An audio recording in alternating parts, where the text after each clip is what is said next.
বৃষ্টির তোড়ে ভেঙে যাওয়া রাজ্য সড়ক পরিদর্শন করলেন নওদা ব্লক তৃণমূল কংগ্রেস সভাপতি তথা জেলা পরিষদের শিক্ষা কর্মাধ্যক্ষ শফিউজ্জামান শেখ।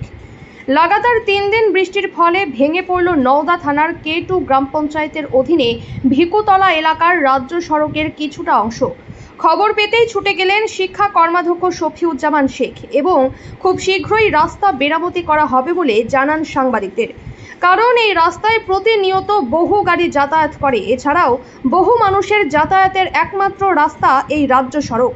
তাছাড়া যে কোনো সময় বড়সড় দুর্ঘটনা হয়ে যেতে পারে, তাই অতি শীঘ্রই রাস্তা মেরামত করা হবে বলে জানান শফিউজ্জামান শেখ। নওদা থেকে এসকে আফতাবের রিপোর্ট, AB24 নিউজ। এই রাস্তাটা কোথাকার আর কি অবস্থা দেখলেন? দেখুন, এটা হচ্ছে আমাদের একদম জাতীয় সড়কে গিয়ে ওঠে 34 নম্বরে।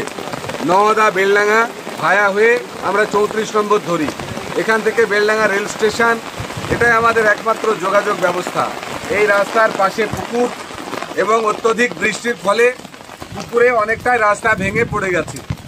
আমরা দেখছি খুব জরুরি ভিত্তিতে এখানে আসা হয়েছে বৃষ্টি মাথায় করেই, এবং পঞ্চায়েত বা পঞ্চায়েত সমিতি যেখান থেকেই হোক আমরা খুব তৎপর হয়ে এই রাস্তার ব্যবস্থা নেব। অল্প দিনে এটা করতে হবে, তার কারণ বৃষ্টি যত গড়াবে নামবে তত এই রাস্তা ভাঙার একটা প্রবণতা তৈরি হবে, আমরা আশঙ্কা। এবং এই রাস্তাতে অনেক গাড়ি যাতায়াত করে তো প্রতিনিয়ত। এখানে আমরা একটা এমার্জেন্সি এখন লাল কাপড় টাপড় দিয়ে একটা ডেঞ্জার বা সতর্কবার্তা জারি করছি, আর খুব তাড়াতাড়ি মোটামুটি 5 থেকে 7 দিনের ভেতরে এটাকে রিপেয়ার করব। ঠিক।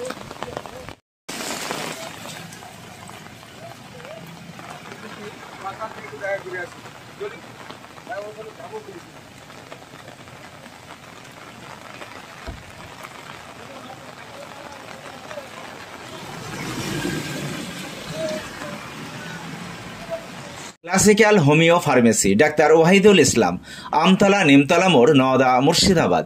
এখানে স্ত্রী, পুরুষ ও শিশুদের নতুন, পুরাতন ও জটিল রোগের সুচিকিৎসা করা হয়। ক্যাপিং থেরাপি ও ফিজিওথেরাপির দ্বারা বাত, ব্যথা, প্যারালাইসিস, সাইটিকা, গ্যাস্ট্রিক, আলসার ও যৌন রোগের সুচিকিৎসা করা হয়। এছাড়াও মহিলাদের মাসিকের যন্ত্রণা, অনিয়মিত মাসিক, মাসে 2-3 বার মাসিক, সাদা স্রাবের কারণবশত বাচ্চা না হওয়া, তারও সুচিকিৎসা করা হয় এখানে। যোগাযোগ করিবার নাম্বার 9734324150। সাবস্ক্রাইব করুন AB24 নিউজ চ্যানেলটিকে, অবশ্যই বেল আইকনটিকে প্রেস করুন। সবার আগে তাজা খবরের আপডেট পেতে লাইক করুন, শেয়ার করুন এবং দেখতে থাকুন AB24 নিউজ।